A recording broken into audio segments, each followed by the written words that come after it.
我的父亲为你弟打下赫赫江山，但在他遇袭身亡之后，我却被贬到贫瘠的北洋。但我秦泽觉醒了至尊领主系统，是要取走女帝的一切。翌日清晨，阳光初露，洒在原图原兵营中，映照着秦泽眼中闪烁的兴奋之光。他在清晨的光影中静静地站立，眼神专注地望着眼前跃现的系统属性面板。系统属性面板上的数字清晰可见，宿主秦泽积分达到了惊人的1008000。他的领地北凉占地广阔，兵力庞大，拥有着数量庞大的士兵和将领，其中更有5星将领霍去病和典韦。这一晚上，秦泽的积分暴涨了72万，让他的实力蒸蒸日上。秦泽果断选择了兑换兵马，3000名士兵和一批装备精良的虎豹骑从他的指尖诞生。剩下的积分，他毫不犹豫地投入了兑换5星武将卫青，为他的军队增添了一名强大的领军之将。兑换5星将领不仅仅是增加了战力，更是为他的兵马赋予了巨大的战斗潜力。就在此时，2名身影远远地奔来，是霍去病和卫青。他们是战场上的猛将，也是秦泽信任的左膀右臂。他们的到来，意味着战场的紧张即将开始，意味着新一轮的征战即将展开。在他的命令下，霍去病和卫青带领着军队向北洋部族进发。他们的目标清晰明了，就是要彻底消灭这个对自己领地构成威胁的异族部落。北洋蟒躺在软绵绵的帐篷里，微微带着笑意，梦中的场景或许令他感到愉悦。昨夜，他得知屠原部族撤离，意味着屠天阙已准备为妻子报仇，准备与镇北王一决胜负。这消息让他心情愉悦，2败俱伤对他最好。北洋蟒身边的女人依偎在他怀中，安详地睡着。这虎荣关，黄天虎为了确保战事顺利，命令士兵征收粮食。然而情况并不顺利，城中的粮食已经所剩无几。黄元朗提出了异议，他担心这样的行为会玷污盘龙军的声誉，但黄天虎并不在意，他认为这是为了战事考虑，无关声誉。黄天虎伸了个懒腰，打了个哈欠，起身准备离开。他一边走着，一边宣布明日出兵北库草原。黄元朗看着他离去的背影，心中满是不满和怨愤。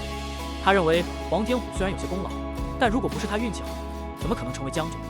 城内的百姓原本对朝廷派兵援助镇北王充满期待，但却没有想到士兵们竟然如此蛮横无理。他们直接要粮食，让人感到愕然和愤怒。一名少年为了保全家人的生计，跟在士兵身后请求留下一些粮食，但遭到了冷漠的回应。士兵们冷言冷语地指责少年撒谎，认为他们家中肯定有余粮，但不肯拿出来。他们威胁少年，让他们不要再说谎了。少年无奈地看着离去的士兵，泪水滑落脸颊，心中充满无助和委屈。在家中，少年与母亲交谈，母亲忍痛嘱咐他要坚强活下去。他提到了自己逃脱胡马人的苦难经历，希望儿子能成为像镇北王那样仁慈的人。他向儿子表示信任，希望他有机会能去参军，保护家人和他们这样的人。镇北王率领的大军出现在北洋部族栖息的草原上，宣布对北洋蟒发动进攻。北洋蟒惊慌失措，迅速召集兵马准备迎战，但他心中却燃起了疑虑和恐惧。他意识到镇北王的突然袭击可能意味着与屠天阙的战斗已经结束，而结果可能不利于他。这个想法让他心生寒意。明明是白天，他却感受到了一股不祥的寒意。草原上，秦泽率领的大军与北洋蟒的防线对峙。霍去病向秦泽报告好消息，称北洋部族昨夜举行了篝火宴，现在大军赶到时，他们可能难以完全召集。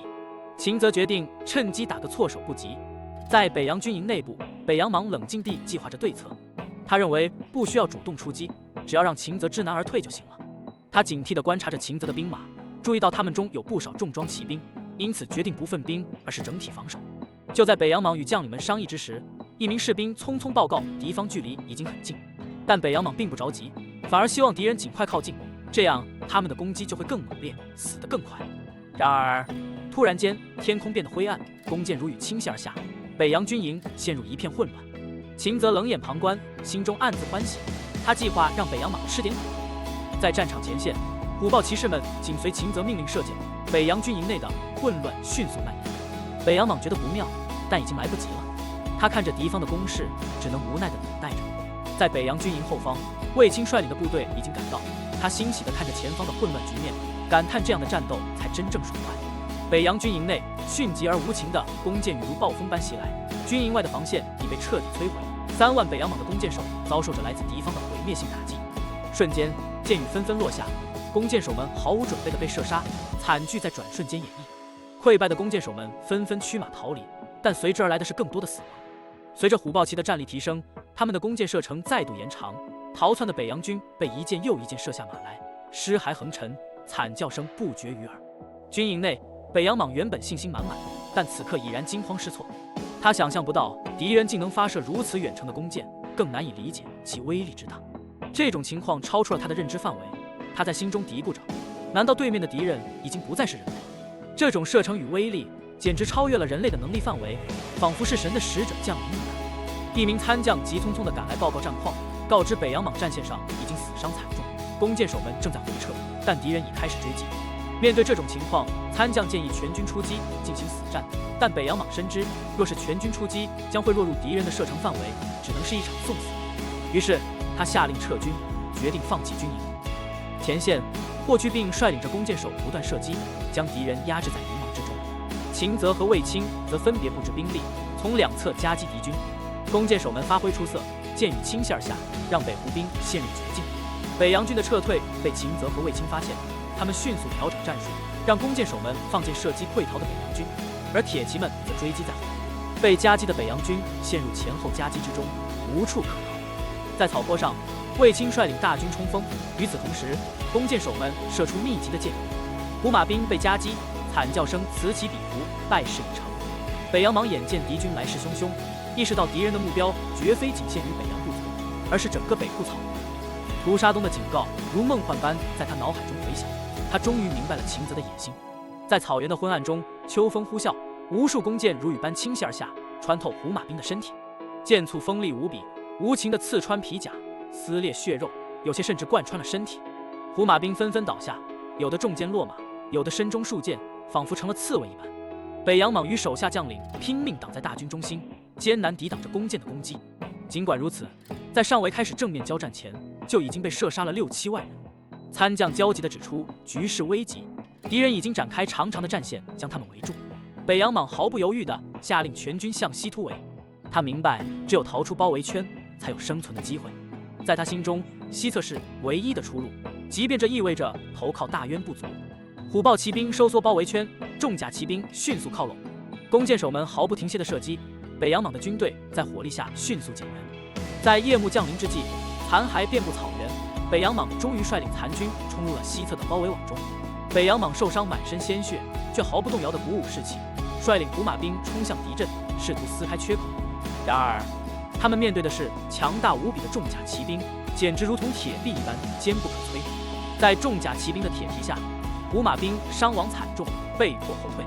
就在北洋蟒绝望之际，卫青率领铁骑冲来，而前方又传来年轻小将的呼喊。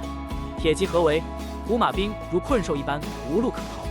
殊死厮杀之下，胡马兵覆没在战场上。最终，北洋蟒浑身浴血，跪地喘息。但在他艰难抬头的一瞬间，却见秦泽手持破阵戟，一戟将他斩首。北洋蟒的头颅滚落在草原上，宣告着这场血腥战斗的结束。熟悉的系统声音再次在秦泽的脑海中响起，这一次的战斗让他的积分获得了史无前例的提高，每秒增加35积分，这意味着一天可以积攒300万积分。秦泽心潮澎湃，如此庞大的积分让他有了更大的信心，准备以横扫之势击溃剩下的大宛部族。然而，接到了来自虎荣关的急报，盘龙军5万精锐已经进入草原，由黄龙之子黄天虎率领，从百姓手中收走了大量粮食。这一消息让霍去病和卫青怒不可遏，他们都对朝廷派来的盘龙军表示愤慨。秦泽决定对盘龙军出手，不愿意让他们顺利回去。他下令将他们全部留在草原上，无论是盘龙军还是大渊部族，都要将他们全部歼灭。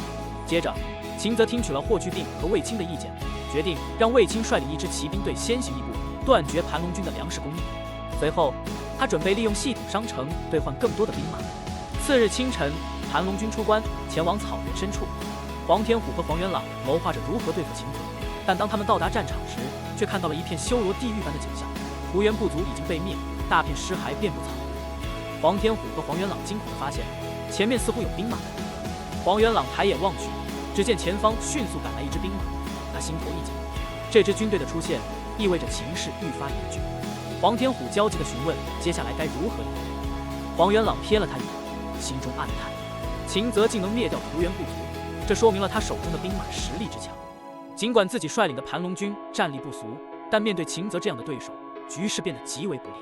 黄天虎的不安和焦躁让黄元朗无法忍受，但他知道现在不是发泄情绪的时候。眼前的局势已经超出了他的掌控范围，秦泽的军队实力强大，自己必须冷静应对。黄元朗试图安抚黄天虎，提议先观察情势再行动。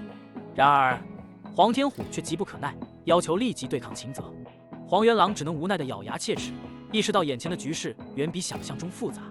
在他看来，黄天虎的愚蠢和轻率只会加剧局势的恶化。不久，两军距离已经十分接近。秦泽微微一笑，眼中透出冷漠的光芒。霍去病警觉地提醒秦泽，他的舅舅已经绕到虎龙关去了，盘龙军已经被困住了。秦泽微微点头，神色依旧冷漠。现在的局势对他而言十分有利，他并不急于发动攻击。秦泽深知眼前局势的复杂性，他不想过早揭开底牌。他决定利用盘龙军的力量，先击溃大渊部族，再逐步消灭胡马兵。不久，两军已经相距不远。一名将领高声呼喊着自己的身份和目的，但秦泽并没有立即回应。相反，他询问盘龙军为何没开战，却搜刮了百姓的粮食。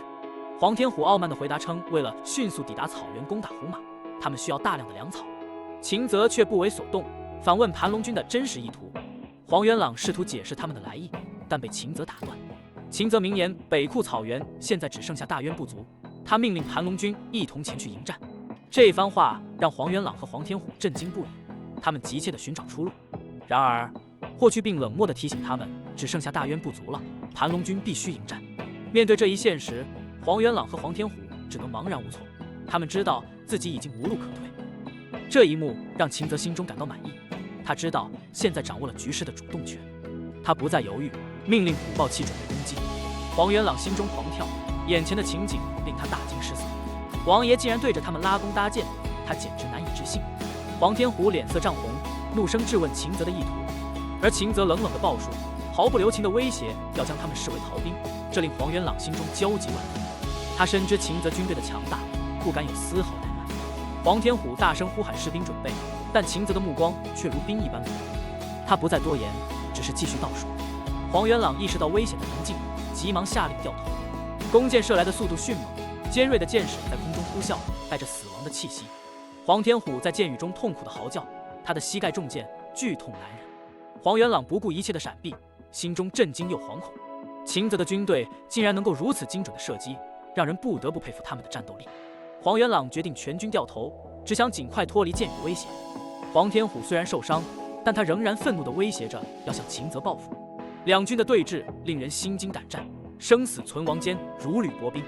黄元朗冷静地分析形势，意识到与秦泽的正面对抗是愚蠢之举。他决定暂时后退，寻求机会向朝廷求援。黄天虎虽然不满，但也明白局势的严峻。他默默地听从黄元朗的指挥，尽力控制军队，避免更大的损失。秦泽见盘龙军掉头离去，没有再追击，心中一片得意。盘龙军前行，黄天虎脸上带着苦涩，他膝盖上的箭伤让他疼得直咬牙，却只能砍断箭杆，箭头仍然深深扎在膝盖里。他回头看向紧随其后的虎豹骑，心中充满怨毒之情。黄元朗默默地思索着，计划着如何让黄天虎自己走向死路。他知道，只要黄天虎一死，自己便能够逃脱黄龙的任务。但此刻他并未开口，而是默默地盘算着。时间匆匆流逝，下午已至，有虎豹骑在后驱，盘龙军的速度加快了不少。黄元朗正在考虑着突袭虎龙关时，突然传来前方惊呼声。黄元朗眉头紧皱，前方竟然有大队兵马等待着。这一幕令他心生不祥的预感。黄天虎看到前方兵马，心中慌乱，他不解地想着这些兵马是从哪里冒出来的。看着黄元朗沉默不语，黄天虎怒喝道，质问他们如何进入虎龙关。黄元朗慌乱地应对着，但他的心中也开始猜测，这是否是秦泽的计谋，是否还有潜伏在草原上的秦泽兵马。与此同时，距离虎龙关越来越近，黄元朗眼睛一扫，果然发现前方兵马阻挡在关口外，而且还排成了一条长线。随着黄元朗的眼神扫过，黄天虎心中更是慌乱，这次出兵竟然如此受困，让他感到前所未有的羞辱。他想要与秦泽一战，但面对这么多兵力，他开始畏缩了起来。黄天虎感叹道，当初若能拥有50万大军就好了，但现在无奈之下，他只能忍受着羞辱。片刻后，秦泽率领的大军也赶至。黄元朗擦了擦额上的汗，看向秦泽，试图缓解紧张气氛。黄天虎虽然心中怒火燃烧，但也知道此时无法挣扎，只能闭口不言。秦泽面无表情地望着黄元朗，随后将目光转向盘龙军，锐利的目光让黄元朗心头一紧。就在此时，一道冰冷的声音传入耳中：“每人只带3天口粮，其余留下。”听到这话，黄天虎气得脸色涨红，却无可奈何。随着他的质问，场面瞬间紧张起来，战斗似乎即将爆发。但黄元朗急忙阻止，只能催促士兵放下粮草，以求平息局势。秦泽冷笑一声，而卫青则率领大军后撤，堵住了虎龙关口，以防他们逃入关中。黄元朗看到包围网略微松动，长舒了一口气。盘龙军随即启程，而秦泽则留下虎豹骑带着粮草发还给百姓。夜幕降临，他们在关口休整，准备第2天前往巨鹿关。秦泽则安排卫青继续前行，探查大渊部族的兵力。这支部族的实力不可小视，秦泽深知其中的危险。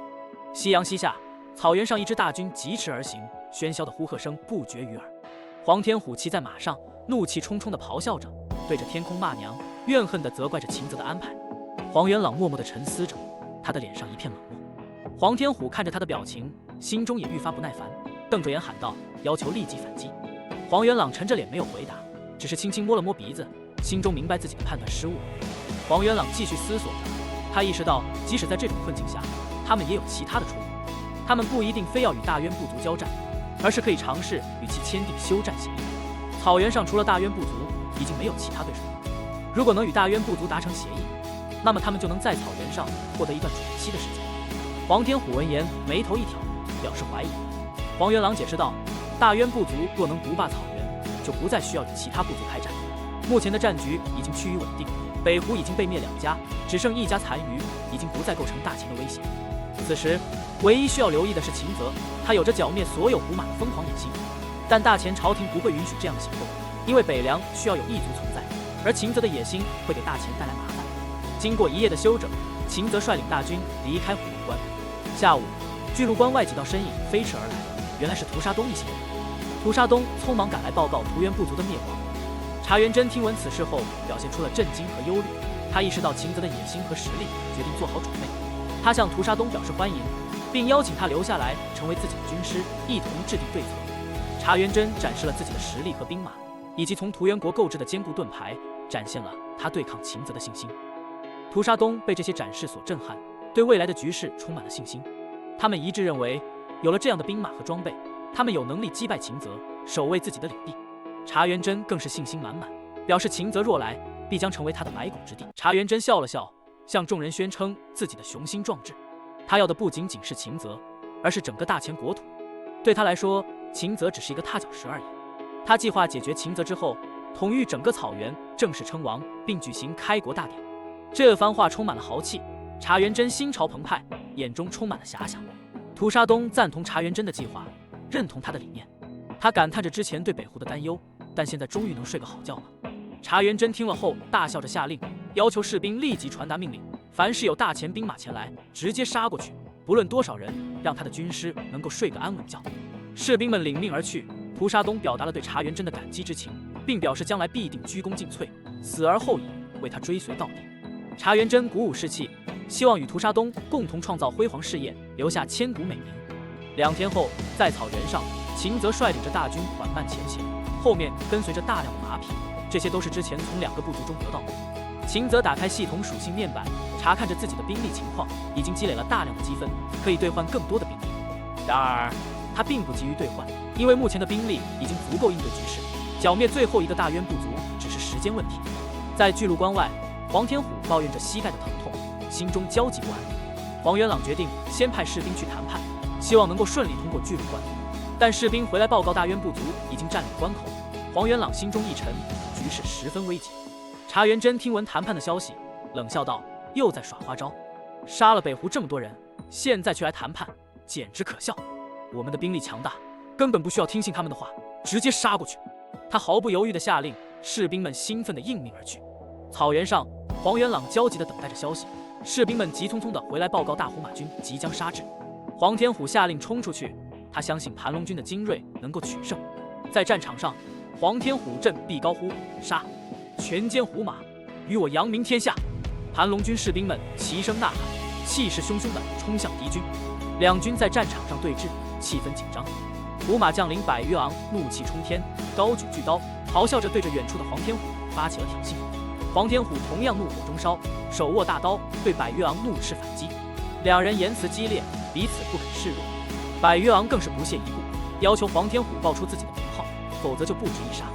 黄天虎并不畏惧，声称自己乃是大前国的常胜将军黄龙之子。他提及自己父亲黄龙的名号，试图压制对方的气焰。但百越昂对此嗤之以鼻，认为黄天虎只是个无名之辈，不足为惧，更是恶毒的威胁，要杀了黄天虎后收其父母为奴。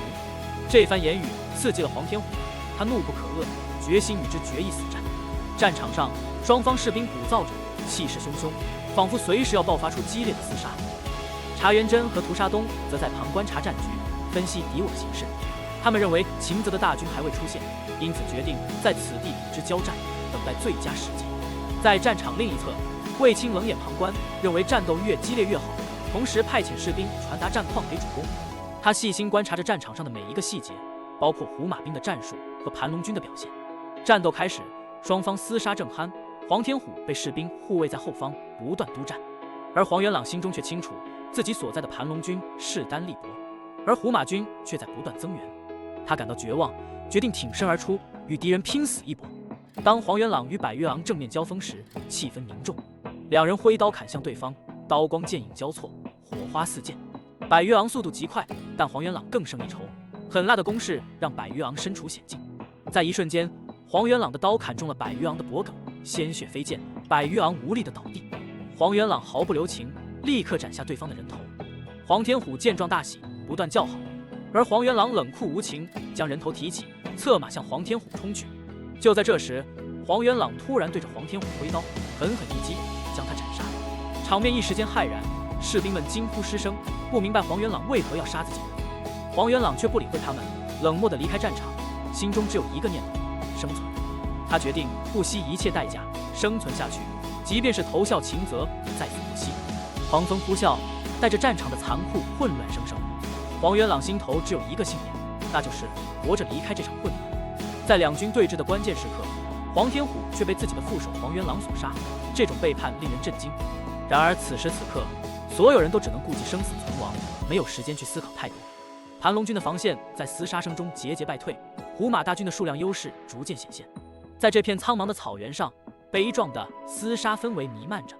与此同时，黄元朗孤身奔向了卫青所率领的大军，他手持2颗鲜血淋漓的人头，高声呼喊着要见王爷。卫青心头一惊，他早就察觉到盘龙军的混乱，没想到黄元朗竟然会逃跑。看着他手中的人头，卫青心中升起了疑虑。黄元朗慌乱地请求见王爷，他汇报说黄天虎已被自己杀死，还有重要情报要告知王爷。卫青冷冷地审视着他，眼中闪过一丝警惕。黄元朗的话引起了他的怀疑，但他还是放行了黄元朗，决定让王爷亲自处理。次日下午，秦泽率领大军来到巨鹿关外，眼睛扫视着前方卫青的阵营。他看着手中积攒的积分，想到这一天时间内所获得的战功，心中满是得意。如果将这些积分全部用来换取虎豹骑，他将能拥有一支庞大的军队。黄元朗被压着，随着卫青一同出现。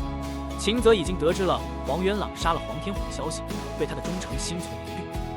黄元朗跪地请降，提出报效王爷的请求，并以黄天虎的人头作为投名状。黄元朗请求留一条命，透露出黄龙策划杀害秦泽的阴谋。他表示自己只是被迫行事，愿意效忠于秦泽。秦泽思索片刻，决定留下他的性命，但要求他帮忙完成一项任务。看着秦泽面带微笑的神情，黄元朗内心充满了忐忑不安。他只能暗自祈祷，希望自己的选择是正确的。活着是他唯一能做的事情。金銮殿上，金风銮面容冷静，他询问黄龙为何北凉还没有消息传来。黄龙回答称，黄天虎应已抵达北库草原，战报应该很快会传来。他还提到镇北王和黄天虎的联合必定会取得成功，但金风銮似乎对此并不十分信任，内心对秦泽的动向充满了忧虑。谈及西京之乱，张力提出应派重兵前去平定，但金风銮认为眼下北凉更为重要，不应轻易派遣兵力。他命令严查西京的民情，以便及时了解局势。张力心中感到无奈，觉得金风銮太过忌惮秦泽，对北凉的重视超过了其他地方。在北库草原，秦泽和霍去病商议着等待时机。霍去病问及为何要留下黄元朗的性命，秦泽透露希望利用他来激发民心，增强起义军的声势。回到营地，查元真表扬了将领们的表现，但也警告他们不可因一时胜利而骄傲。查元真叮嘱他们不可掉以轻心，毕竟真正的大战还在后头。整个北湖营地充满了对未来战斗的期待和兴奋。茶园真号召众将一起征讨大钱，成为开国功臣的誓言引起了全场的热烈回应。众将都誓言要杀死秦泽，为大王立下功劳。在这兴奋的气氛中，北湖的将士们饮酒庆祝着胜利，为接下来的战斗做好准备。2天后的清晨，寒霜覆盖着黄色的野草，凛冽的空气中弥漫着冰冷的气息。而在这寒意中，站在原野上的秦泽却是满腔热血，面色火热，眼中燃烧着熊熊战意。秦泽的身旁，一串数字和文字浮现出来，记录着他的战力和资源。他心中计划着今日的作战，旨在扫清北库胡马余孽，确保北凉的安全。决战的策略在他脑海中轮番推演。考虑到敌军数量众多，他决定兑换兵马，以应对即将到来的挑战。秦泽毫不犹豫地下令兑换各种兵种和装备，为即将到来的战斗做好准备。兑换8万人口，兑换头盔、盔甲、长刀、短弩。秦泽的声音响彻云霄，他冷静地分析着每一项兑换所带来的战术优势。在经过一番思考后，秦泽决定兑换被围军模板。这是一支战力强大的骑兵队伍，与他接下来的作战计划相契合。兑换被围军模板。秦泽毫不犹豫地下令，消耗了大量积分，但他心中却是坚定的。被围军的战术多样，配合短弩和长刀的武器，可以迅速击溃敌人。秦泽心中信心满满，对即将到来的战斗充满了期待。随后，秦泽又选择了5星将领岳飞来统帅被围军，增强战斗力量。岳飞的加入让秦泽更加信心百倍，他深知这位名将的战斗经验和指挥能力。当秦泽和岳飞等人聚集在一起，准备迎战的时候，他们的眼神中闪烁着坚定和决心。这一日，3位历史名将的汇聚，预示着一场即将到来的决战。在大军浩浩荡荡地朝着战场前进的同时，胡马军营内的统领茶元真也在做着策略安排。他决定出动大量兵力迎击秦泽的挑战，绝不留情。随着双方的准备和部署，一场生死决战即将拉开序幕。秋风吹拂，草叶纷飞，草原上弥漫着一片激烈的战役。秦泽冷眼注视着前方的胡马大军，对方的兵力虽然众多，但他心中并不惧怕。他相信自己的战略定能取得胜利。随着号角声响起，双方士兵同时发起冲锋。霍去病率领的弓箭手先行冲锋，射出密集的箭雨。对面的北湖弓箭手也做出了回应，双方箭雨纷纷交织。北湖大军的首领茶元真站在高台上观战，他惊讶地发现秦泽的弓箭手射程之远超出预料，迅速造成了巨大的伤亡。他匆忙调动盾甲步兵上前，试图抵挡弓箭的攻击。盾甲步兵举起厚重的盾牌，顶住弓箭的攻击，缓慢地前进。茶元真心中对自己的兵马充满信心，相信他们能够抵御住秦泽的攻势。就在这时，茶元真突然发现秦泽的弓箭手停止了射击，而一支披甲带胄的骑兵冲出战场，如黑色洪流般冲向盾甲步兵。战场之上，纷飞的戈戟，嘶吼的战马，交织成一幅血腥浓烈的图景。屠杀东目睹着敌我交锋，心头不禁涌起一股悸动，仿佛置身于战火纷飞的潮流之中。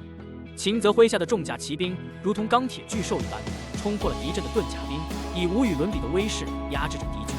在战马的奔腾中，长枪凌厉地刺向敌人的胸膛，盾牌如纸般脆弱，在重甲骑兵的冲锋下化为了碎片。即使逃脱了战马的冲击，盾甲兵们也无法抵挡长枪的锋芒，有的被刺穿身躯，有的被战马蹂躏成肉泥。惨叫声与呼喊声在战场上交织成一片凄厉的音乐。而在秦泽的目光中，没有一丝退缩，只有坚定与冷酷。他的心中早已是风起云涌，怒火燃烧。曾经的耻辱与屈辱，如今将在这场战斗中一一洗雪。他是要以血雨腥风，将所有的仇敌碾碎于战马的铁蹄之下。一旁的茶园真也不甘示弱，他凝视着战场，双手紧握栏杆，眼中闪烁着坚定的光芒。他下令增兵支援，不愿看到自己的战士在敌人的铁蹄下溃败。战场上方已经是箭雨如飞，战马如山，他们奔向战场，希望能够扭转败局。而在远方，岳飞率领的8万被围军也已经列阵待战，手中的大刀闪烁着冷光，士兵们的眼中燃烧着战斗的火焰，他们迫不及待地期待着与敌人的决战。岳飞挥舞着手中的力拳枪，发出一声低沉的喝声，杀！战旗招展，号角嘹亮，8万士兵如同猎豹般蓄势待发，等待着一击必杀的时机。太阳已经西垂，战马疾驰，草屑纷飞，大地仿佛在战士的脚下站立。岳飞带领的8万被围军如猛虎出笼，气势惊人地冲向战场。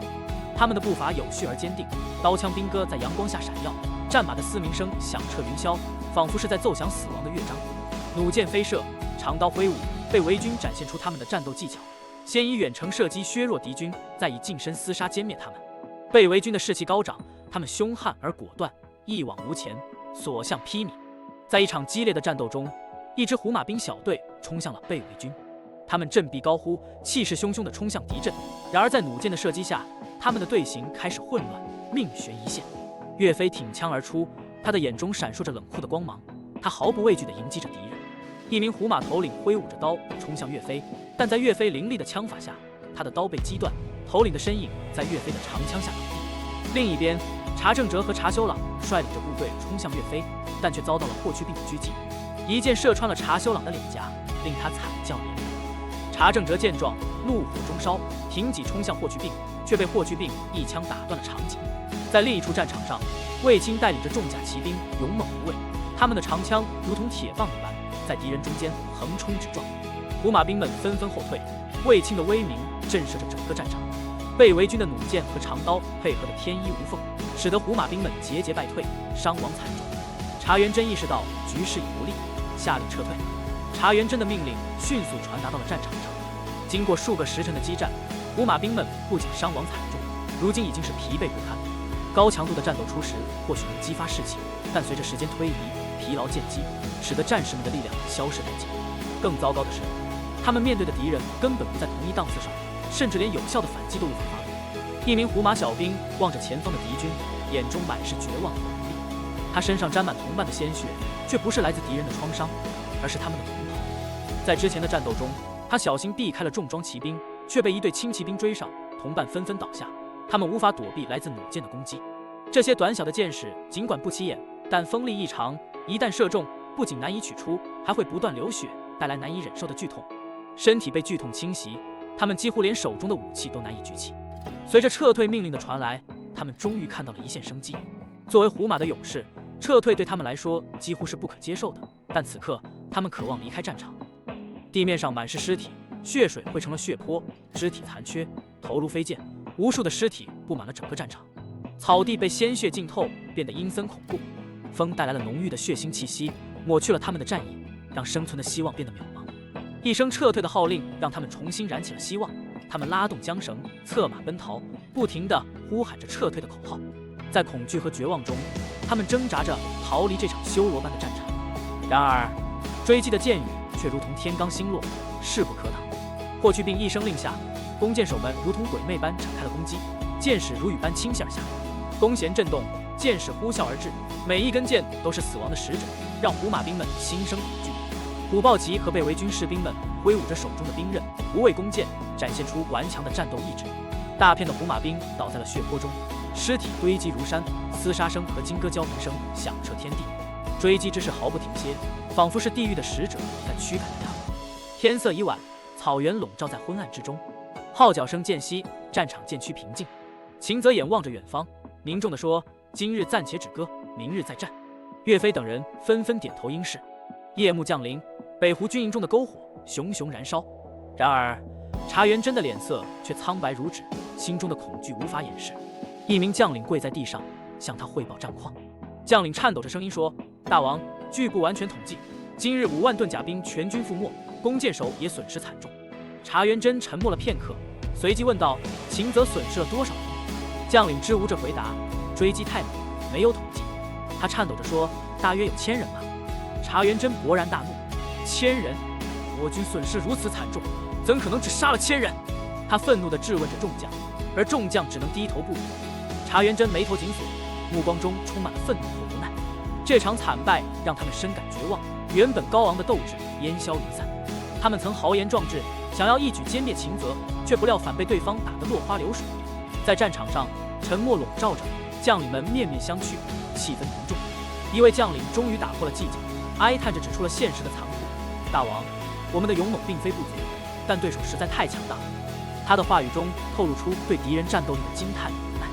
重甲骑兵的冲锋无人能挡，普通骑兵的多变武器让人防不胜防。查元贞听得心头火热，拳头紧握，对现状感到愤怒和无奈。随后，另一位将领提出对付敌人的策略，他指出对手也已经疲惫，建议延缓攻击势头。但查元贞陷入了思考，不知道该如何继续作战。最后，查元贞转向屠沙东，询问他有何办法。屠沙东沉声道出唯一的出路：求援。他提到了图元国拥有更强大的兵力和装备，若能得到他们的支持，或许能扭转局势。然而，茶元真拒绝了这个提议，因为他知道图元国不仅仅是简单援军，他们会趁机图谋更大的利益。他宁愿战死沙场，也不愿屈服于他们。屠沙东劝说茶元真，要想活下去，就必须接受援助或者撤退，但茶元真拒绝了这2种选择。他宣称自己是草原之主，绝不会离开故土。屠沙东无奈地退出了帐篷，他心中对茶元真的决定感到无比悲哀。深夜时分，一个身影悄然离开了营地，他决心独自面对秦泽，为部族报仇雪恨。在月光下，他眼中闪烁着坚定的光芒，他发誓要让秦泽付出血的代价。然而，风声呼啸，夜色阴冷，仿佛在警告着他前方的危险。但他毫不畏惧，踏着月光，踏上了前往黑暗原野的征程，发誓要为自己的部族和大王复仇。晨曦初破，寒露如珠，草间滴落的露水在黎明的第一缕阳光下闪耀，随即被一声沉闷而急促的号角声打破了这份宁静。呜，嫡喜，嫡喜，快起来！警报声穿透了朦胧的晨雾，将每一个沉睡的勇士从梦中惊醒。寒冷的深秋凌晨，士兵们未曾脱下战袍，便匆匆入睡。此刻急速地从帐篷中涌出，眼中的惊慌与昨日战场上的残酷交织，面色惨白，却坚定地集结在战旗下。在中军大帐，茶元真立于帐篷之中，面如寒冰，身高9尺的他如一尊战神，双眸中射出冰冷的光芒。左右各有3名忠诚的将领，全副武装，表情严肃。茶元真的目光落在挂于帐内的金色龙袍上，那是他梦想中的黄袍。然而，在这生死存亡之际，他的手停在半空，最终转而抓起了一旁的长枪，决绝地领着部下走向战场。清晨的冰霜覆盖着旷野，沉默的大地上，秦泽的虎豹骑与茶元真的虎马兵已经整装待发。一夜的休整让他们恢复了体力，只待最后的决战。秦泽利用积分兑换了一支强大的轻骑兵，决心今日将敌人一网打尽。随着秦泽的命令，两军如2股洪流激烈碰撞，战场上刀光剑影，马蹄声如雷霆，士兵们的战意高昂，每一次交锋都是生与死的考验。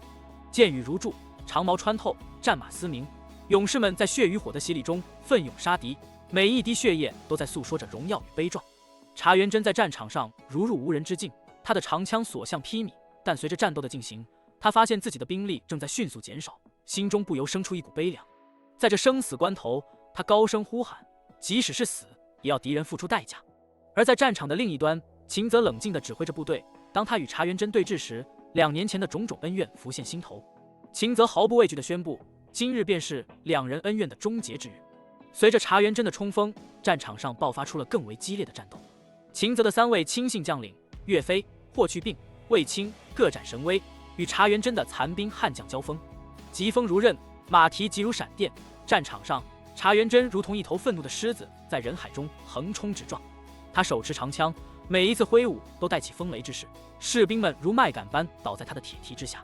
48岁的他身经百战，从草原上的一个无名少年打拼到北库草原上声名显赫的将领，期间付出了无数的血与汗，甚至是自己儿子的生命。但这一切都未能使他的野心有所减退。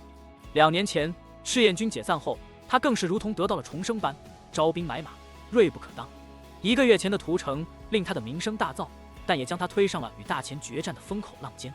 今日面对大前铁骑的猛烈进攻，他的虎马军团节节败退，士兵们如同秋风中的落叶，纷纷倒下。战场上，茶元真与岳飞的对决格外引人注目。2匹战马在交锋中倒下，双方将领步战在地，枪法精湛，攻防之间充满了死亡的气息。每一次交击都是以生死为赌注。茶元真利用身高之优，挥枪如风，枪尖似雷霆之速，瞬间刺向岳飞。岳飞巧妙躲避，却也暴露了破绽，战马惨叫倒地。地面上，2位将军的战斗愈发激烈，长枪交击，火花四溅，金铁之声连绵不绝。茶元真的目光锐利如隼，但面对岳飞，他感到前所未有的压力。在一次分心之际，茶元真被岳飞趁机重创，长枪穿壁而过，鲜血飞溅。而在周围，战况也在迅速发生变化。霍去病、卫青、秦泽3人合力将北湖的将领一一击破，战局已定。茶元真见状，知晓自己孤立无援，但他并未放弃，反而在最后的时刻展现出了战士的豪情，高声呼喊，挥枪冲向敌阵。随着夜幕的降临，战场上的惨烈景象被一片寂静所取代。食肉飞鸟在空中盘旋，等待着捕食的机会，而大前铁骑缓缓前进，标志着战争的结束。火光中，秦泽与他的将领们步入大帐，目光落在那件准备好的龙袍和堪舆图上，显露出茶园真的野心。但一切终究成为了空谈。秦泽冷冽的动作将龙袍投入火中，象征着北湖的野心已被彻底熄灭。他下令高扬赤焰旗，标志着大前的胜利和草原上新的秩序的建立。在北凉的广袤草原上，秦泽站立在夜色之中，眼前的燃烧龙袍犹如熊熊燃烧的战役，映照着他的脸庞，露出一抹淡漠的冷笑。周围一片死寂，只有篝火在夜风中摇曳生姿。而在这肃杀之气中，系统的声音如天籁般在他脑海中响起，带着决定性的力量。叮！宿主击杀一股势力，积分增至60一秒。叮！宿主获取新的领地，封地面积增至40万平方公里。这声音如同晨钟暮鼓，激起秦泽心中的狂喜。他的目光如炬，透过夜色，似乎已经看到了未来的辉煌。这一刻，秦泽的野心如同草原上的风暴，汹涌澎湃。在秦泽的心中，已经描绘出了接下来的蓝图。只需短暂的积累，便可以借着清君侧的旗号，直指京师的复兴。这一刻，他仿佛已站在风云变幻的顶峰，手握雷霆万钧。打开系统属性面板，秦泽的眼中闪过一抹锐光。积分300万，领地北凉，兵种与将领一览无余。他的实力在这一刻得到了全面的展示。北凉之战虽消耗了一些兵力，但这对秦泽来说不过是杯水车薪。现在随着积分的快速增长，失去的将迅速补充，北凉再无后顾之忧。此时，秦泽将目光投向了远方，北库草原上的胡马已被全部剿灭，北凉的百姓终于可以安心放牧。他的承诺今日终于兑现，而这也意味着他的声望将达到前所未有的高度。然而，秦泽心中明白，这一切的成就都只是新的开始。他脚步坚定地走出帐篷，决意将这一切进行到底，即使对手是高高在上的黄龙，他也绝不退缩。在京师的皇宫深处，金风鸾站在高台之上，面色凝重地注视着夜空中的明月，他的心中充满了忧虑。北凉的战事牵动着整个帝国的命运，而秦泽的行动更是让他感到了前所未有的压力。金风鸾计划利用秦泽与皇家之间的矛盾，从而达到自己的目的，不惜牺牲一方以削弱另一方的力量。金建德作为金风鸾的谋士，提供了情报和建议。他们讨论了秦泽在北凉的行为，包括他对百姓的慷慨以及黄天虎的失策。这些行为对于他们来说，既是机会，也是威胁。金风鸾计划在适当的时机夺回皇家的兵权，并将所有的兵权集中在自己手中，从而巩固自己的统治。然而，金风鸾同时也对图元国的动向保持警惕。外部的压力让他不得不权衡内外的关系，以避免帝国陷入更大的危机中。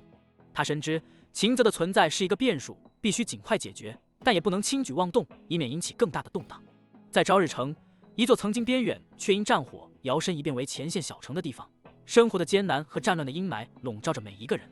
这里的百姓曾经经历过胡马的蹂躏，城破人亡，幸存的人们带着深深的绝望和无助，躲进了这最后的庇护所。然而，即便是在这样的环境中，人们仍旧努力寻找生活中的一丝温暖。在一间破败的小屋中，一位母亲和她的女儿，两人的生活虽然贫瘠，但母爱和家的温馨仍旧是他们生存下去的力量。女孩渴望吃上立冬的饺子，这个简单的愿望在贫瘠的生活中显得格外珍贵。母亲虽然心中有千般无奈，却也不忍心拒绝女儿的小小请求。这份家的温暖是他们在绝望中的一抹亮色。突然，城中的紧张气氛被打破，一阵混乱中传来了士兵来袭的消息。母女俩的心中充满了恐慌，生怕这最后的庇护所也将被战火吞噬。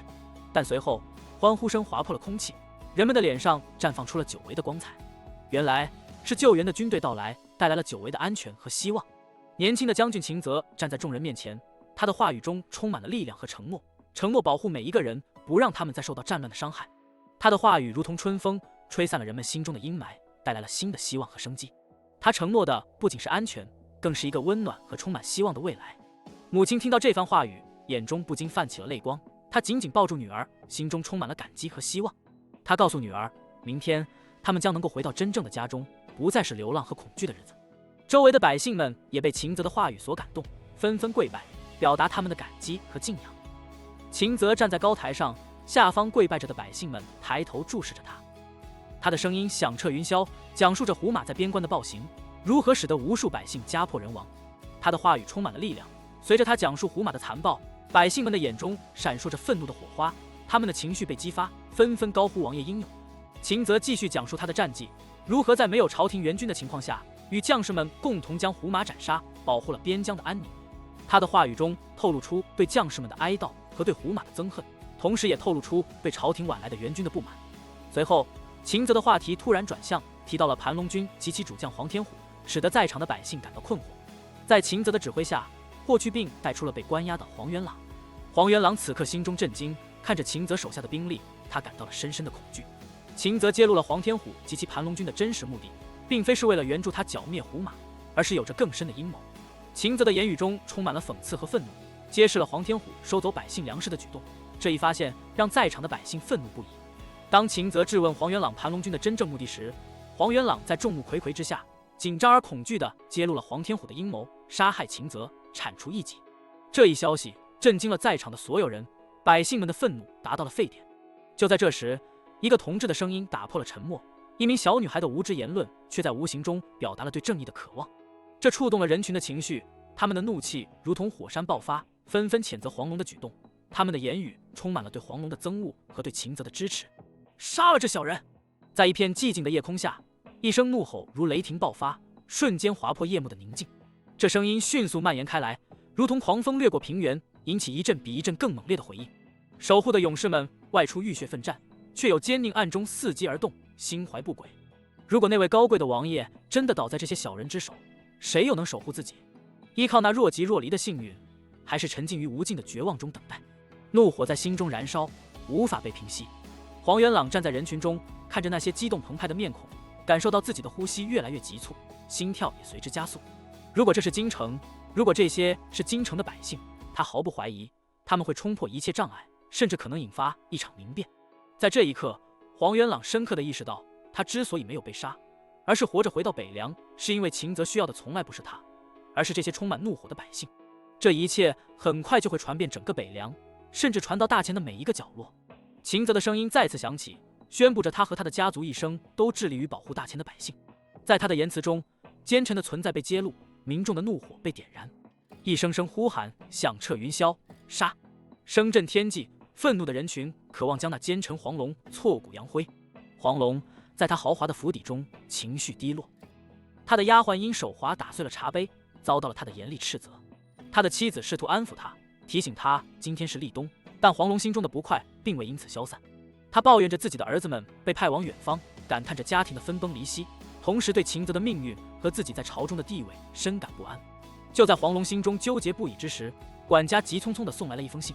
老管家的脚步匆匆，如同一阵风般掠过庭院，直奔黄龙而来。黄龙见其神色不寻常，眉梢微挑，心生疑云。管家递上信件，声音低沉：“老爷，是大公子的信，未经官道，悄无声息地送来的。”黄龙心中疑惑加深，接过信件，步入书房。狂风呼啸，天色昏暗，他独自一人点燃烛火，仔细拆阅。信中，大儿子黄天威提出提亲之事，所求之人乃是大前国永宁郡主金长歌，一位非凡的女子，文武双全，美貌与才华并重，自幼习武，与众不同。黄龙知晓儿子对郡主的倾慕，也明白郡主的个性，火爆且不凡，拒绝了无数追求者。但黄家家世显赫，黄天威亦有勇有谋，自幼随军征战，以武功立名。黄龙心中暗自盘算，决定为儿子牵线搭桥。然而，当黄龙的目光不经意间扫过信纸右下角的折痕时，眉头紧蹙。他起身闭合窗户，推开桌上物件，倒水于桌面，将信纸反转，水渍渗透，隐秘的字迹逐渐显现。信中，黄天威述说自己在东海的处境，提及弟弟黄天虎带领盘龙军前往北库草原，表达了对弟弟及黄元朗的担忧。他对黄元朗的忠诚存疑，对北库草原的局势分析深刻，尤其是对秦泽的评价，认为其是个不可小觑的对手。黄天威还透露了对黄氏可能对黄家的猜疑，提亲一事实则是试探黄氏的意图。若永宁郡主被许配，黄家或可安全；若被拒绝，黄氏可能已有对黄家不利的打算。信末，黄天威表达了对父母的关切，嘱咐黄龙焚毁信件。读罢信件，黄龙心如悬崖，汗水浸透衣衫，心跳加速。他难以置信，自己忠心耿耿，却可能遭到黄氏的猜忌与陷害。黄龙的脸色复杂，口中喃喃：“怎么可能？我黄龙一生忠诚，陛下怎会对我下手？”黄龙陷入了前所未有的焦虑与不安，他无法相信自己忠诚侍奉的女帝金风鸾会对他的皇家下手。尽管他曾经在背后策划刺杀秦泽的阴谋败露，但女帝并未对他施以重罚，仅仅是降了他一级官职。在他看来，这不过是女帝对他的一次考验，他仍旧是朝中的重臣。然而，天威的警告如同一道阴影，笼罩在他的心头。他不愿意承认自己多年的辛苦与忠诚，可能会在一夜之间化为泡影。黄龙试图平复自己的情绪，他深吸几口气，试图从那封信中寻找线索。信中提到的提亲之事，或许是女帝对他的一个试探。他决定亲自入宫，寻求女帝的明示。黄龙的心情如同那封信纸在火焰中的变化，从焦虑到决断，最终化为灰烬。他知道自己必须亲自面对女帝，才能解开心中的疑惑。于是他大步走出书房，命人备轿，直奔皇宫。在皇宫的清闲殿内，女帝金风鸾端坐在龙椅之上，她的目光如同寒冰一般透彻，直视着跪在台下的黄龙。黄龙的心跳如鼓，他的额头上布满了冷汗。他试图掩饰自己的紧张，向女帝提出了婚事的请求，希望女帝能为他的儿子黄天威与永宁郡主牵线搭桥。女帝的回答既是暧昧又是机智，她没有直接拒绝，也没有明确答应。她提出让黄天威自己去追求永宁郡主，若两人情投意合，自然可以成婚。这样的回答让黄龙既感欣慰又感忧虑，他不知道这是否意味着女帝的信任，或是另有深意。在黄龙离开后，女帝的表情立刻变得冷酷，她命令手下密切监视黄龙的一举一动，同时等待北凉的消息。显然，女帝心中早有盘算，黄龙的命运已经不再掌握在她自己手中。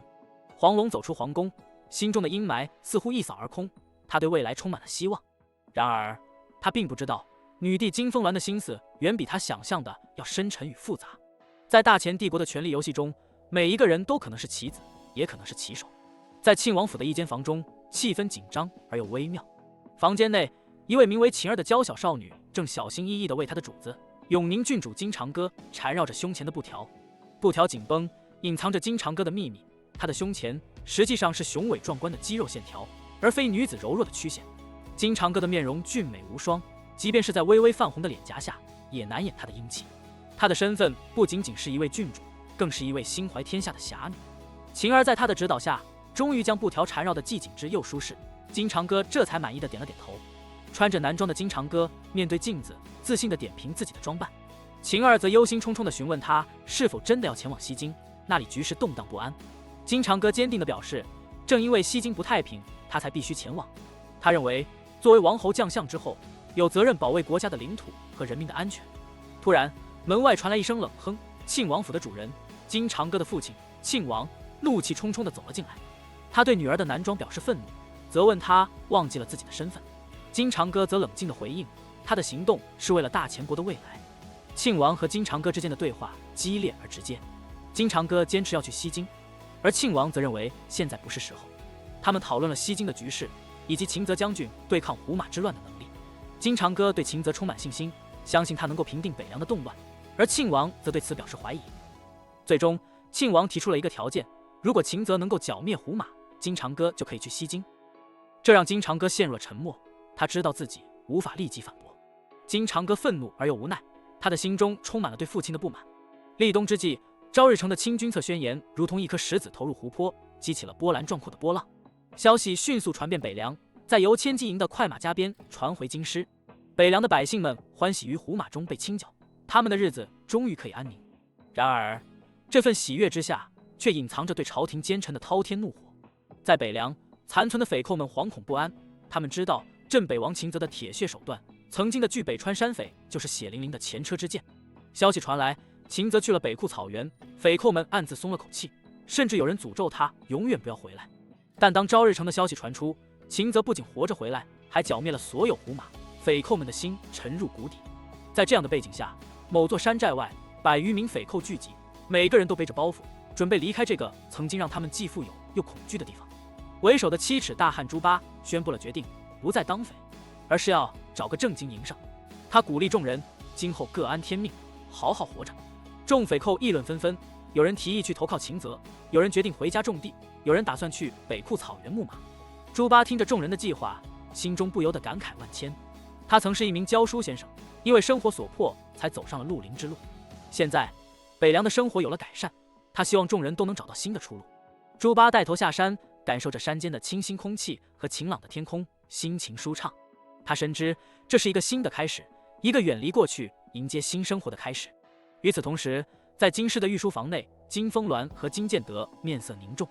秦泽的行动让他们感到了威胁，金风鸾的脸色铁青，金建德的眼神深邃，他们担忧秦泽的野心可能会动摇朝廷的根基。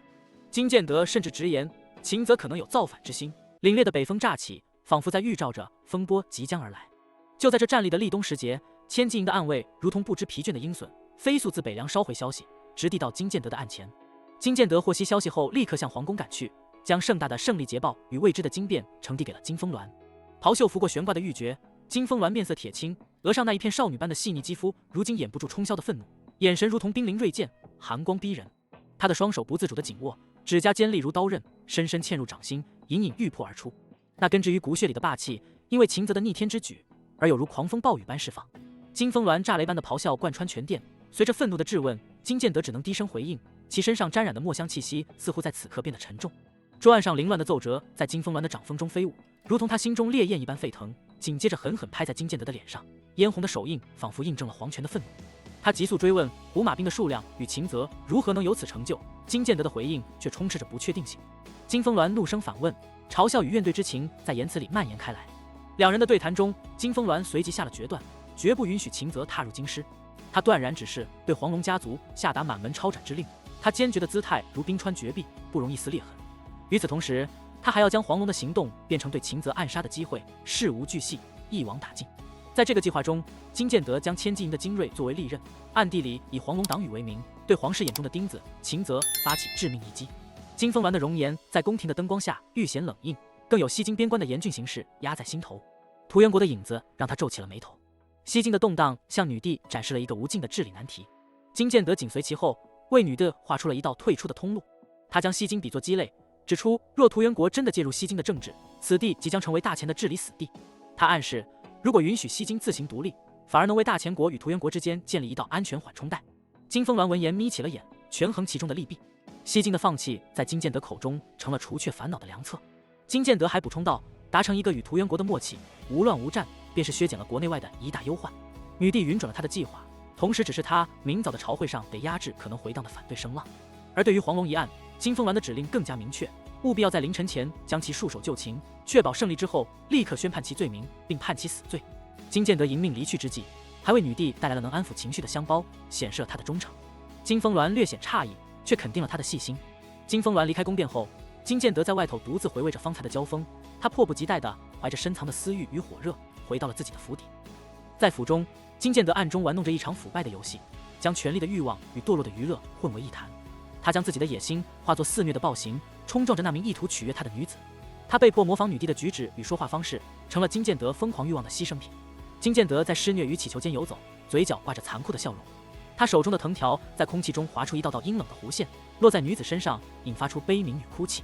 但在权力与虚荣的驱使下，他让女子深陷于他疯狂荒唐的权术游戏中。而在庆王目光所及的花园鱼池旁，他为一群饥饿相争的锦鲤投喂，按喜好施予或克制。在他眼中，这鱼群的争夺反映了人间的欲望与暴力，那最大的锦鲤也不例外，只不过是他一手所养的宠物罢了。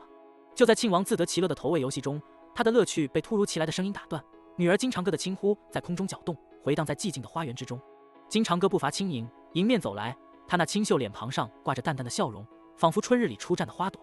庆王见到女儿到来，心中微惊，急忙丢掉手中的鱼食，躲闪欲走。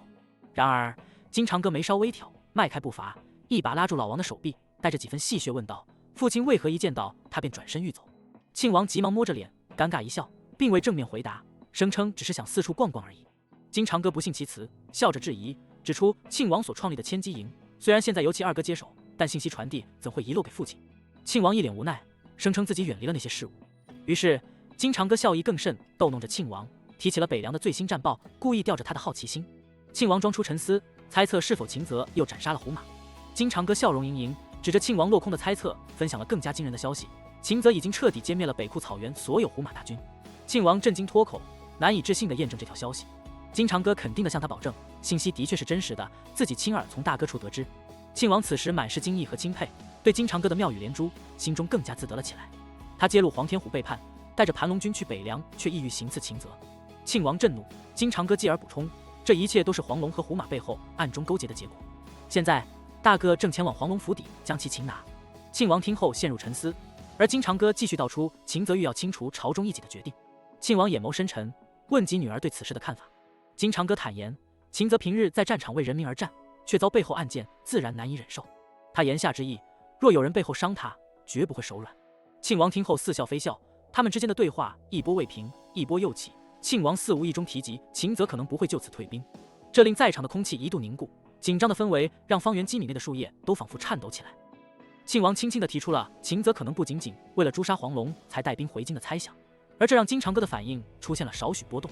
金长歌凝视着父亲那用充满威严和深邃的眼神探查此事的真相，他回答道：如果陛下明察秋毫处置了黄龙，那么秦泽自然没必要亲自领军而来。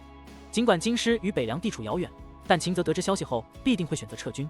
庆王仍旧站在池边，目光从赏鱼转回至女儿，颔首表示认可，但随即提出了新的疑问。他指出，2年前秦家被剥夺出京的兵权，现如今秦泽拥有民心，又掌握强大兵力，不由让人猜想他接下来的举动。金长歌听后，语气中显现出一丝严厉，明确地表示，若秦泽谋反，自己将亲自领兵将其绞杀。庆王挺身笑道，声音中透出对局势的轻松与自信。金长歌听着，脸色忽红忽白，羞愤交加。庆王早知道金长歌心怀对秦泽的敬意，如今他却已立志要铲除这位在他眼中曾经无比辉煌的英雄。庆王对女儿的心情变化感到好笑，却又不失时机地教导他如何正视权谋之事。而在幽暗的镇军将军府内，金色战甲收敛所有光华，将堂中映成铁屑严冬。黄龙曾经的威风凛凛、挥直京城风云的猛将，如今被锁链囚禁，如畜生待宰，心中愤懑难平。餐饭未毕，士兵们涌入，无序的脚步声踏碎了一切宁静与往昔的尊贵。黄龙在刀剑下无计可施，只得被生擒。台下，黄龙的惊恐与绝望岌岌可危，却无法用言语喊出。金剑人的话语如一把把冷箭，刺入他的心中，搅乱了他所有的计划与憧憬。5万盘龙军，一生功名，儿子黄天虎以及忠诚的义子黄元朗，一切在转瞬间化为泡影，只剩下血色的苍茫与死亡的阴影在黄龙脑海中盘旋。黄龙被五花大绑，徒劳地扭动着身躯，肉体和尊严受到了双重的凌辱。他的夫人被铁链拖曳前来，绝望中的泪水涌动。他的出现似乎预示着即将临下的更残酷的一幕。金剑人的语气冷淡，如同注定了命运的裁决者，下令向天牢转移，后又突然点名要见黄龙的夫人。黄龙心中万马齐喑，混合着愤恨与焦虑，只能发出含糊不清的呜咽声。但金剑人不受所动，甚至在此刻还绘声绘色地评价黄夫人的姿色，让黄龙对金剑人满腔的憎恨更上一层楼。与此同时，在庆王府的暗室中，金建德向庆王汇报了对黄家的剿灭，并且透露了想要运用千机营去暗杀秦泽的计划。庆王听着儿子的报告，吸着鼻烟，似乎在享受那种权谋带来的刺激。金色的日头爬上了天际，但在金銮殿外，夜色的阴霾还未驱散，一幕朝政的风云变幻草草落下帷幕。权臣们不出殿堂，内心的波涛起伏像他们表情中鲜明的对比一样易见，怒火、喜悦、怨恨、悲伤，在混乱的人海中肆意流淌着。户部尚书王雍今日无半分往日红润，他的沉重身躯被冰冷的恐惧包裹，汗水如细雨般打湿了他的衣领。朝廷上，镇北王的功绩与黄龙的罪行被公诸于世，这股由内而外的颤抖让他的胃绞成一团。而身为权臣界的中人，他不由自主地联想到自己的归宿。贱货的宣旨使得本已湿破的内心更是惊慌不已。黄龙背叛，这位与他私交甚好的镇军大将军竟将饱尝族灭之痛。王雍脑海中重演着那些往日的酒宴欢声，终究化作一地悲凉。此时此刻，强权之下的无奈与绝望浓得化不开。王雍慌乱的步伐中，不经意间撞击了一位与他一般无二的失魂落魄老者，那是吏部尚书张力。张力脸上的喜怒哀乐如同戏剧的转换，心中无疑也是惊涛骇浪。庆幸镇北王之功与对黄龙谋逆的憎恶交织，这原本应是举国欢庆的一天。但随着西京的让渡，原本的喜悦与愤怒被无力的悲痛冲刷得一干二净。对张力而言，西京非比寻常，50年的波折，家国情怀侵占了他的灵魂之深处。他的跌宕蹒跚不仅仅是身体之伤，更是精神之病。归家的路途中，他早已忘却了时间与空间，重重地跪拜在祖先牌位前，眼泪浸湿了双手。今日我大欠，失去了西京。他对着祖先肺腑之言，似在控诉天地不仁，责怪自己无力，责怪官僚目光短浅，责怪命运的不公。正当张力在内心深处自怨自艾时，温婉的声音响彻祠堂外，是他的女儿张子生。张子生身着素雅长裙，如同冬日初绽的梅花，清冷而坚强。听闻父亲的感慨，他闯入了男子的禁地，宗祠毫不在意归时与禁忌，去那些宗祠禁忌，大步走近。那深藕白长衫上绣着的梅花欣欣向荣，似在反抗沉闷的空气中寻找一丝活力。爹，你听说了？陛下同意西京自立。他的声音平静而坚定，双手为祖宗牌位细心抹去尘埃，波澜不惊的脸上荡漾出一丝难以捉摸的情绪。是的，西京将独立，但至少他不会成为屠原的领地。在自责与悲哀之中，张力并试图安慰自己，却无法掩饰其中的苦涩。张子生却毫不退让，直指事实的核心，质问父亲对于西京的苦心血泪所换来的不过是陛下手中的一枚棋子，而他的话刃直指了王朝心腹。若非大臣们，即便是陛下亲情，西京也注定被送走。他的话显得坚定而有根据，透着一股深思和洞察的锋芒。张力愤懑，却在女儿的眼神中读出了一份成熟和沧桑。他气急直拗地训斥他：“子生，你怎能这样谈论陛下？爹，您可知道为何西京的百姓会选择暴动？更何况是奔向屠元国的怀抱？”张子生边擦拭牌位边发问，他的每一个动作都透着从容与自信，犹如每一句话都藏有深意。张力彷徨地解释西京的世态人心，而张子生则一针见血地揭示了大前的现状。所谓的太平盛世，实则是一纸空谈。他的言辞间还原了庶民的苦辣，直指王朝奢靡导致的民不聊生与屠元国蠢蠢欲动的野心。面对女儿如此洞悉世事，张力不禁震惊于她的深度思考，疑问的眼神直视女儿，却不知她早已了然于胸。子生对于西京的缘由有着自己的看法，他转而共享北凉的现状，描绘秦则如何用铁腕政策改变局势，形成可靠的军队，从而斩断胡马的威胁。父女间的对话中，张子生再次提起秦则，似乎在探讨可能隐藏的叛乱意图。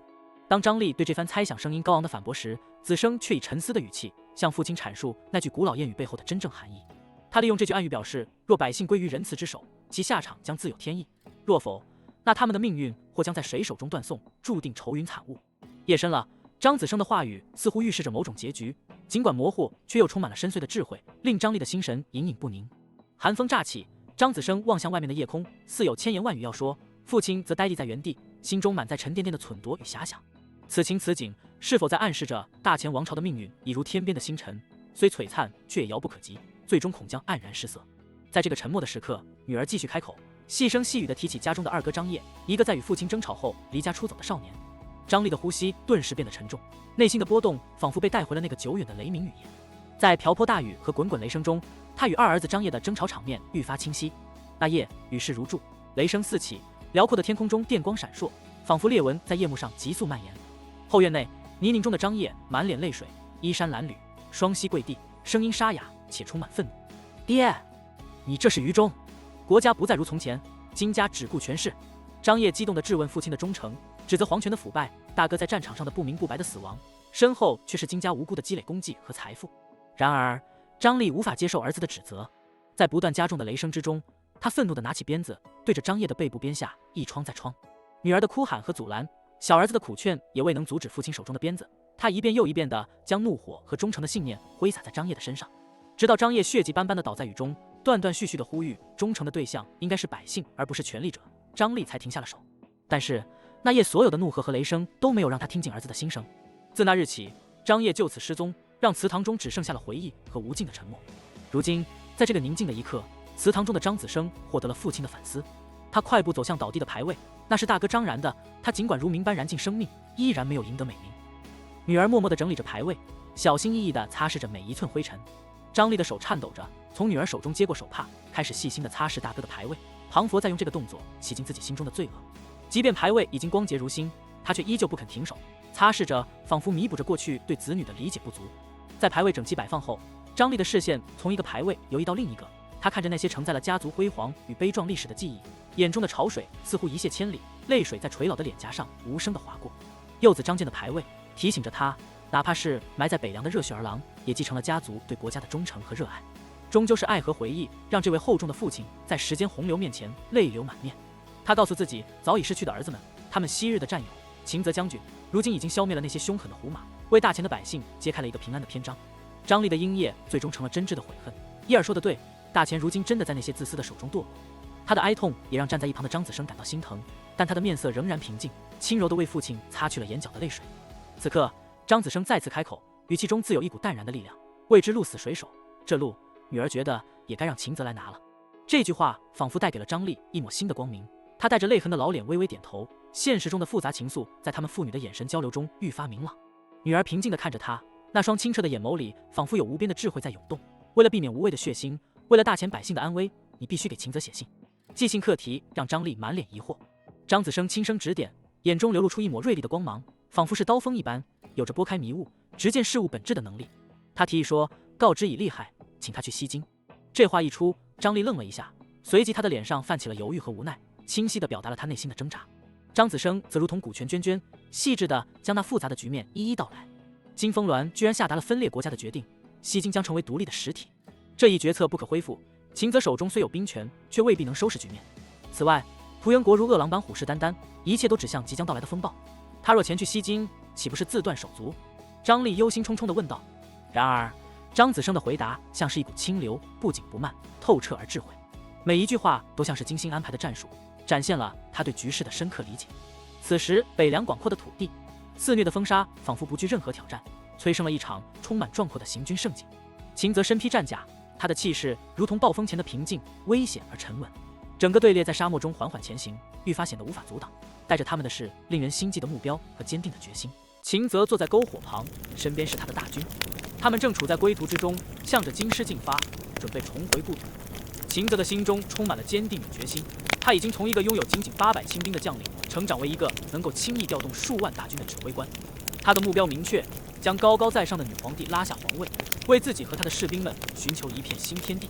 自从秦泽离开朝日城6天过去了，积分已经累积到了4000多万，足以兑换20多万的5级兵种。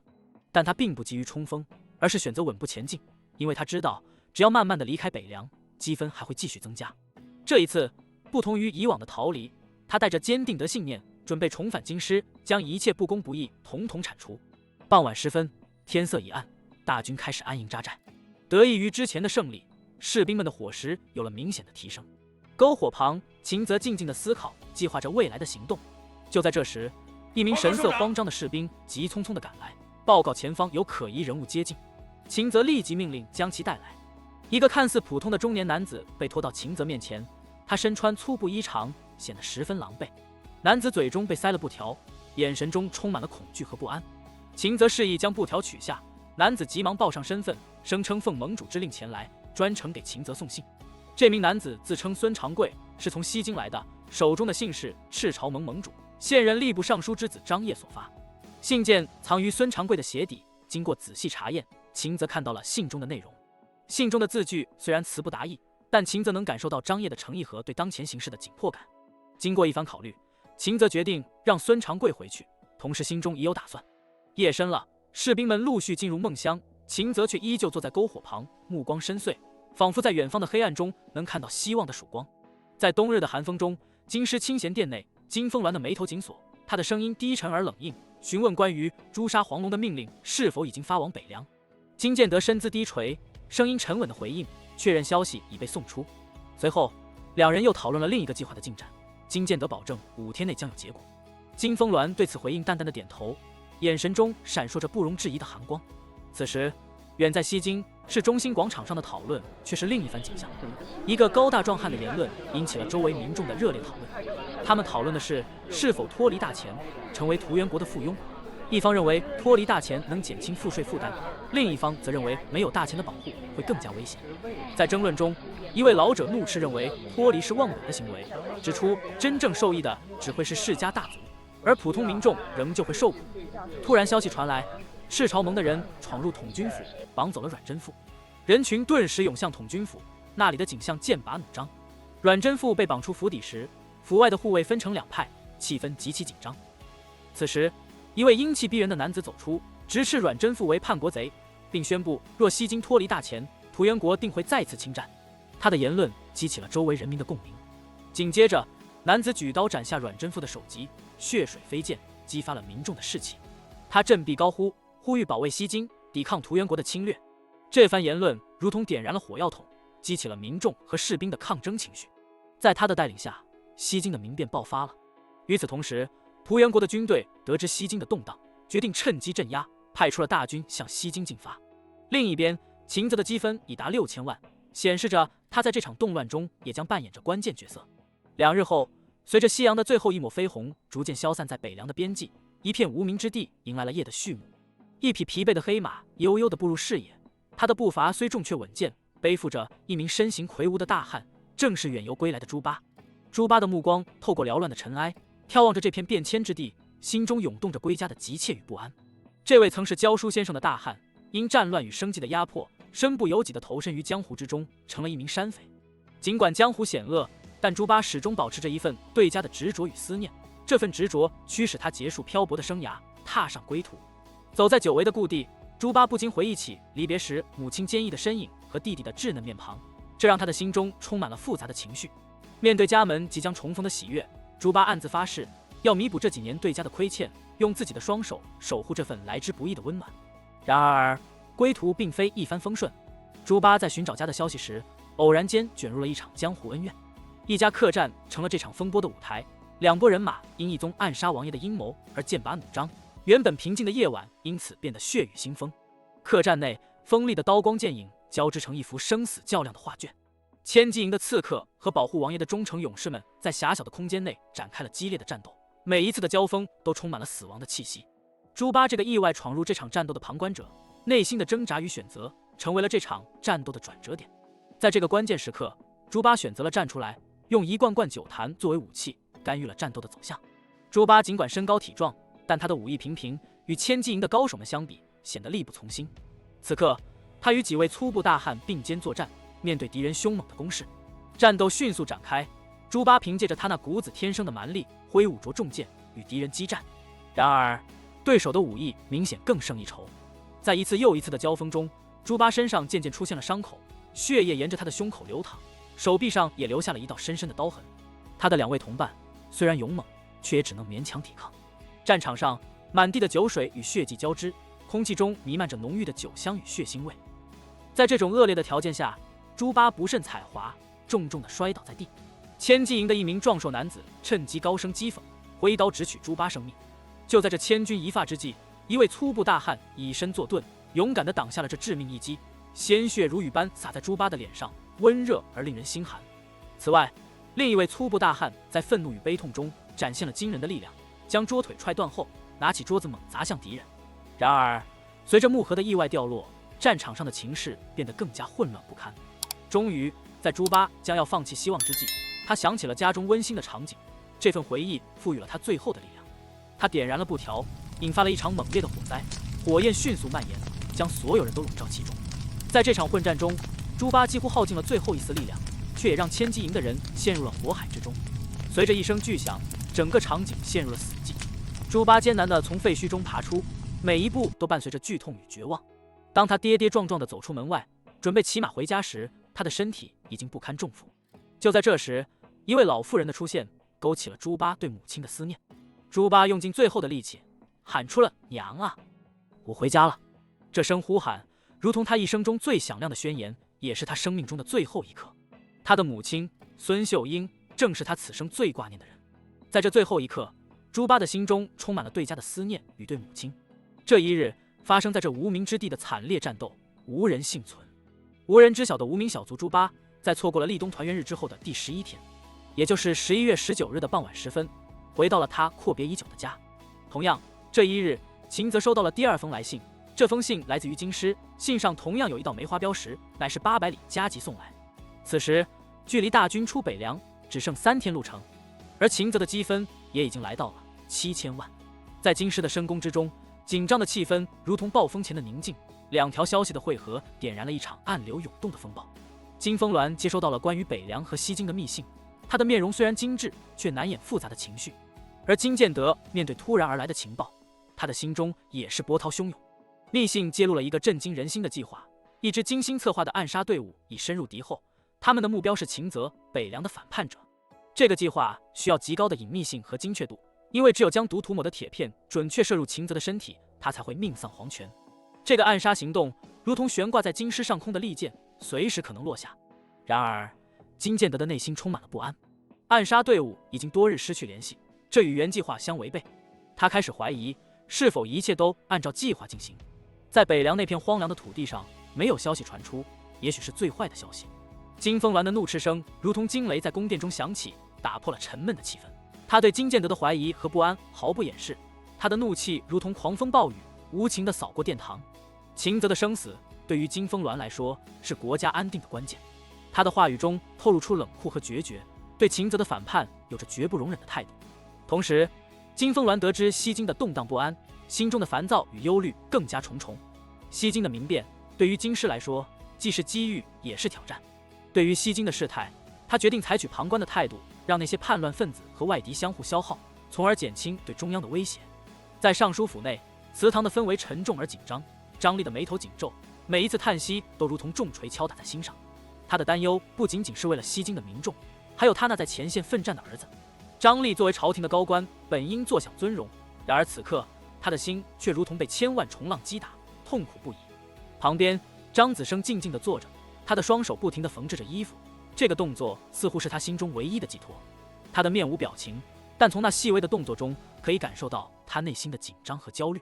张子生作为张力的女儿，她比任何人都清楚当前形势的严峻，但她选择以一种更为冷静和理性的方式面对。张力对西京的情况感到绝望，他知道金风鸾对于西京的放弃几乎是注定的。在这个家族和国家危机的关头，他感到了前所未有的无力和沮丧。他甚至准备亲自前往皇宫，哀求金风鸾派兵援助西京，哪怕这样做可能会让他陷入极大的危险之中。在他看来，无论如何也不能眼睁睁看着西京的人民遭受屠戮。与此同时，张子生的理智提醒着他的父亲，这样的做法可能是徒劳的，甚至危险的。他知道金风鸾的心已经冷硬到不会因任何哀求而改变决策，更何况赤潮盟已经与屠元国展开了激烈的战斗，张家与赤潮盟的联系如果被金风鸾知晓，那么张家的灭亡将不可避免。在这样的背景下，张子生依然保持着一线希望。他相信秦泽已经在路上，他相信在这片混乱和黑暗中总有一线光明。他的这份信念虽然微弱，却是张家在绝望中唯一的依靠。在一个日光刺眼的早晨，随着一声响彻云霄的战鼓，西京平原上狼烟四起，战火连天。空中成群的飞鸟被地面上的杀声震惊，惊慌失措地在高空盘旋，不敢下落。战场上，两股势力正激烈的交锋。西京反抗军的人马五花八门，从稚嫩的少年到白发苍苍的老者，他们身着不一的服装，手持各式武器，但共同的是那份视死如归的决心和不退一步的坚定。这些人虽然装备简陋，但每个人的眼中都燃烧着一股不屈的火焰。相对之下，屠元大军则是铁流滚滚，纪律严明，士兵们身穿亮银色的盔甲，手持长矛，举起红色的水滴形盾牌，凶猛无比。其中一部分身材魁梧的士兵手持巨斧，提着巨大的方盾，他们的身影仿佛移动的堡垒，每一次挥斧都能够带走一条生命，场面极为血腥。这场战斗几乎是一面倒的压制，屠元军的每一次推进都会使西京反抗军付出惨重的代价。然而，即便面对死亡，西京反抗军的战士们也毫不退缩，因为他们知道，一旦后退，西京将不复存在。战场后方，西京反抗军的大营中，一名青年男子，面容俊朗，却满是疲惫和决绝，正是张掖。他听到手下汇报，屠元军的攻势凶猛，自己的人马难以阻挡。张掖深感无力，明白西京的守卫已岌岌可危。他原以为能通过抗战拖延时间，然而屠元军的强大超出了他的预期。在这生死存亡的时刻，张掖思念着远在北凉的秦泽，如果他能来，西京或许还有一线生机。然而，前来传信的人告诉他，秦泽并未带兵前来支援，西京似乎已被他放弃。就在张掖感到绝望之际，他走出营帐，看到无数反抗军战士和平民聚集，他们有的拿着武器，有的拿着农具，但所有人都有一个共同的决心：保卫家园。张掖被这股精神所鼓舞，高举大刀，发出了保卫家园的誓言。他的声音坚定而有力，带领着所有人准备迎接最后的战斗。与此同时，远方的北凉关口，一支快马加鞭的骑兵队正在奋力前进。他们虽然人数不多，但每个人都是精锐中的精锐。领头的是霍去病、典韦以及身怀9000万积分的秦泽。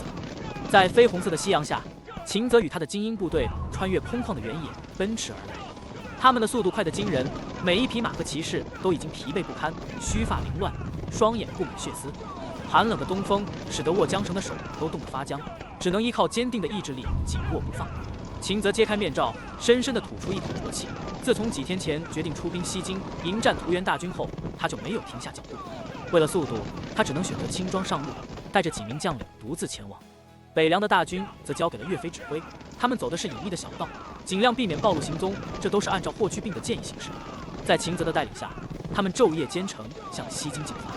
数天的长途跋涉后，他们终于到达了西京。但此刻眼前的战场已经没有了生命的迹象，只剩下一地的尸体，大多是西京反抗军的。这些尸体破碎不堪，未被掩埋，元征的眼睛充满了不甘。这是一片真正的修罗地狱。秦泽眼中怒火渐生，当看到一个青少年尸体时，他的心情更加沉重。那孩子手中还紧握着用来保家卫国的镰刀。秦泽亲自合上了他的双眼。这一刻，霍去病急匆匆地报来更坏的消息：屠元国的军队正在不远处与西京的人激战。这消息如同火上浇油，秦泽的怒火瞬间爆发，立即秦泽动用了他积累的积分，打开系统商城，开始兑换军队。他的目光最终落在了历史上著名的蒙古骑兵上。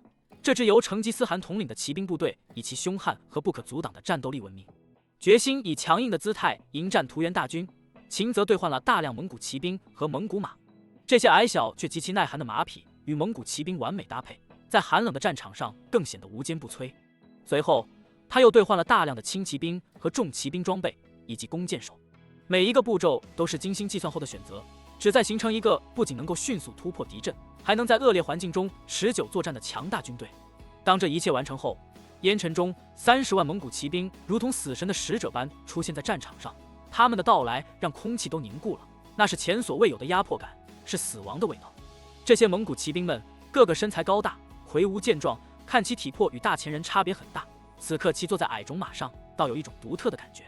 而他们身上的兵器也不尽相同，同样是30积分1饼的武器，秦泽挑选了好几种不一样的武器，因此不是每一个人佩戴的武器都一样。有部分人所用的是长矛，还有人使用的是弯刀、短柄斧以及铁骨朵等。此刻30万人列队而立，秦泽看着他们，不由感到一阵激动。这30万人所能造成的破坏性，那可不是一点点啊！要知道，当初的蒙古骑兵在历史上留下的赫赫凶名，甚至于在几百年后还成为了现代人研究的对象。秦泽甚至记得当初曾在百科上看过某个外族很有名的参谋总长，名叫麦克阿瑟的人说过，要吸取蒙古军队带来的经验教训。由此可见，这支军队在历史上是多么的可怕，在他们的手下不知道死了多少人，他们就是天生的征服者与掠夺者。秦泽双眼微眯，目光中露出一股灼热的战意。图元国觊觎大前国土，想征服，想掠夺，那就做好被征服的准备，以血还血，以牙还牙，打得一拳开，免得百拳来。若要开战，那就彻底摧毁。而这样一支凶名显赫的军队，自然也需要够凶悍的将领才行。他的目光看向了将领一栏，在深邃的夜色中，秦泽的目光如同穿透历史的长河，他在密密麻麻的将领名单中慢慢寻找，每一个名字都似乎带着千军万马的威严和霸气。终于，他的目光定格在了一个名字上，白起，那个战国时期令无数人闻风丧胆的杀神。秦泽心中明白，没有任何人比白起更适合带领这支蒙古铁骑，因为白起不仅是战略家，更是杀戮的化身。在他的手下，死亡不再是数字的累加，而是对敌人生命力的彻底摧毁。秦泽没有任何犹豫，立即向系统发出指令，将这位古代战争的传奇兑换为自己的5星将领。随着系统的确认，一股强大的力量注入了每一名蒙古骑兵的体内，他们的身形变得更加健壮，眼中闪烁着战斗的狂热与渴望。此时，一名身形壮硕的大汉手持长戟缓缓走来，他的出现，即便是在秦泽眼前，也不禁让人心生畏惧。他的面容凶狠，眼神锐利，整个人散发出一种让人不寒而栗的气息。这就是白起，那个在历史上以杀戮闻名的人屠。白起的到来让秦泽满意的点头，他直接下达命令，要白起率领这支铁骑去击败那侵犯国土的敌人。白起沉声应命，他的声音低沉而有力，展现出不容置疑的决心。他不仅要驱逐敌人，更要将他们彻底歼灭，以绝后患。与此同时，西京的战场上，反抗军与图元大军正交战正酣。张掖虽然身负重伤，但他的眼中满是坚定与勇气。面对强敌，他和他的战友们没有退缩，他们用生命捍卫着自己的土地和人民。图元大军的将领，一个红发猛汉，手执巨斧，他的每一次挥砍都带走了无数的生命。但西京反抗军并未因此畏惧，他们虽然大多数是平民百姓，但为了保卫家园，他们勇敢地站了出来，用自己的血肉之躯构筑起最后的防线。张掖虽然疲惫不堪，但他的眼中燃烧着一股不屈的火焰。他拔出大刀，朝着敌人冲去，每一步都凝聚着他对家乡的深深爱意。即使面对敌人的嘲讽，他也毫不畏惧，因为他知道，即便是牺牲，也要为家乡争取到最后一丝希望。在破败的战场之上，张掖面对着敌人的嘲讽，却以沉默回应。他知道，唯有战斗才能证明一切。迅如闪电般，张掖几步冲至图元兵前，巧妙避开了猛烈的长矛攻击。在这一瞬间，张掖伸手抓住长矛，牙关紧咬，骤然之间，他的大刀如同断金裂石般朝敌人脖颈砍去。刀锋所到之处，空气仿佛被一分为二，速度之快让人瞠目结舌。这一刀带着张掖所有的力量和怒火，几乎是瞬息之间就砍在了图元兵的脖颈上。刀锋划过的痕迹，伴随着令人毛骨悚然的骨折声，热血如同不要钱般喷涌而出。空气中弥漫着血腥和死亡的气息。即便是身负重伤，涂元斌的双眸仍然瞪得大大的，似乎难以相信眼前发生的一切。但张掖并未就此停手，他再次大喝一声，双手紧握刀柄，全身的力量汇聚一点，再次猛地向下压起。大刀如同开山斧一般，每一寸前进都伴随着血肉模糊和骨头断裂的声音，直至彻底切断了敌人的生命。然而，战斗远未结束。当张掖以为可以稍作喘息时，一名红发巨汉的挑战声突然响起。话音未落，一柄巨斧狂暴的砍击破空声震耳欲聋。张掖勉强用刀挡下，但巨大的力量仍旧让他倒飞出去，重重落地，口中喷血。红发巨汉的嘲讽声在耳边响起，讥笑张掖的脆弱和大前的颓败。但张掖依旧未曾放弃，他艰难站起，眼中燃烧着不屈的战意。虽然身体已是极限，但心中的火焰仍旧炽烈。随着张掖和巨汉之间的对峙，战场上的西京反抗军似乎感受到了某种力量，士气开始回升。就在这时，远方突然传来沉闷而急促的鼓声，如同春雷般震撼人心。鼓声中似有无尽的力量汇聚，带着某种转机的预感。张掖借助远处的烽火，他的视线穿越了纷扬的尘沙，目睹了那自远方席卷而来的一道凶猛的黑线。这是一支蒙古骑兵队伍，以惊人的速度，犹如疾风骤雨般冲向他们。四蹄生风的骏马，每一跃步都带起一串沙尘。那强劲有力的铁蹄声，在鼓声和人声的呼喊中，汇聚成一曲震天动地的战歌。杀！简短而有力的喊声，在战场上形成一股恐怖的气势。这不仅是一个信号，更是一种绝对的死亡宣告。蒙古骑兵的每一次冲击，都如同狂风暴雨般无可阻挡。而在这血色的天幕之下，他们化作了一支钢铁洪流，携带着即将爆发的煞气和无尽的杀意，势不可挡的来袭。突然，一声震耳欲聋的呼喊穿越战场，如同从天而降的雷霆，西京的人速速退下。此处由我们来接管战场。随着这股声浪的到来，一面赤焰军旗显现在众人视野中，那是一种如同烈火一般的存在，在昏暗的天际中熊熊燃烧。这面旗帜不仅代表着力量和希望，更是张掖心中那份久违的安宁与信念的象征。张掖的瞳孔在看到那赤焰旗时猛然收缩，心中的疑惑与惊喜交织。这面旗帜，他曾在幼时仰望，它象征着不可战胜的力量和荣耀。2年的失落，2年的等待，终于在今日得以重现。他没有丝毫的犹豫，深吸一口气，大声命令撤退，撤退！镇北王来了！这句话如同天降神兵，带给所有人无尽的勇气和希望。在这一刻，尽管心中有无数的疑惑，北凉军怎会突然出现？但那如洪雷般的呼喊，地面上的震动，以及那高高飘扬的军旗，都在向张掖证明，他心中崇拜的英雄秦泽正携带着北凉大军冲锋陷阵，赶赴战场。在张掖发出撤退命令的一瞬间，西京反抗军的士兵们原本紧绷的神经瞬间放松，但很快被一股紧迫感再次拉紧。他们迅速从战场上撤离，心中充满疑惑和震惊，因为出现在他们眼前的救援大军来势汹汹，如同天降神兵，令人难以置信。这支大军的出现既是惊喜也是谜团，他们如同幽灵般突然出现，给予西京反抗军一线生机。对面红发的巨汉戴克利将斧头扛在肩上，眼中闪烁着战意。他看着敌军的撤退，并未太过在意。他知道自己完全有能力将这些人逐一剿灭，但眼前这支突如其来的大军却让他的心中充满了兴奋。这是真正的对手，能让战斗变得更加热血，更有意义。他的命令简单而直接，撤退。他希望保存实力，以便将来的战斗中能与这支突如其来的大军一决高下。与此同时，正统帅蒙古骑兵而来的白起闻言不禁嘴角上扬，他的笑容中充满了寒意和杀气。他对战斗的渴望远未被满足。白起下达了追击的命令，骑兵们迅速行动，战马疾驰，冲向正在撤退的敌军。在另一边，霍去病统领的弓箭手大军也准备好了他们的箭矢。在他的命令下，数万箭矢如同密集的暴雨般射向屠元大军，场面壮观而惨烈。张掖眼睛瞪得大大的，一脸惊讶地看着天空中飞舞的无数箭矢。这壮观的景象几乎让他以为自己陷入了幻觉之中。虽然他没怎么参加过战斗，但对弓箭的威力还是有所了解。之前与屠元军的交锋中，他亲眼见证了屠元军弓箭手的射程之远，威力之大，自己的军队因此损失了不少勇士。但眼前秦泽手下的军队射出的箭矢射程竟然更远，这简直超乎人力所能及。想到此，张掖不禁头皮发麻，心中涌现出一股前所未有的兴奋。他想到了北库草原上的那场战役，秦泽以少胜多，一举歼灭数十万红马兵。那场胜利看来也是依靠着眼前这般强大的军队。短短时间内将北库草原所有敌军一网打尽，唯有这样的军队才能做到。而此刻，张掖内心的疑惑终于得到了解答，随之而来的是他心跳加速的兴奋。他相信，这样的军队定能将屠元大军驱逐出大前国境。如果这一战能够大获全胜，屠元军必然会灰溜溜地回到自己的国家，从此不敢轻易来犯。战场上，白起面带兴奋的洪潮，看着天空中的漫天箭雨，嘴角不由自主地上扬，放声大笑。这支蒙古轻骑，无论是从上到下，都散发着一股凶狠而嗜血的气息。这仿佛刻在骨子里的特性，只有血与杀戮，才能让他们的心得到平静。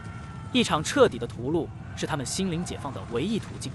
战场前方，屠元大军的指挥官戴克利正领军撤退，他并不认为自己的军队会被追上，即使被追，也不见得是坏事。他们可以诱敌深入，利用主力将敌人一网打尽。但身后传来的密集箭雨声，让他的脸色一变。一回头，他便看到了天空中如雨后春笋般密集射下的箭矢。他瞬间吼叫：“架盾！”盾牌刚一举起，箭雨如预料中的暴风骤雨般落下，声音震耳欲聋。但几乎是在瞬间，便有士兵倒下，惨叫声此起彼伏。屠元军这支一向以勇猛著称的军队，首次在这片战场上遭受了如此沉重的打击。而此时，蒙古轻骑冲入战场，正式开启了这场战役的杀戮序章。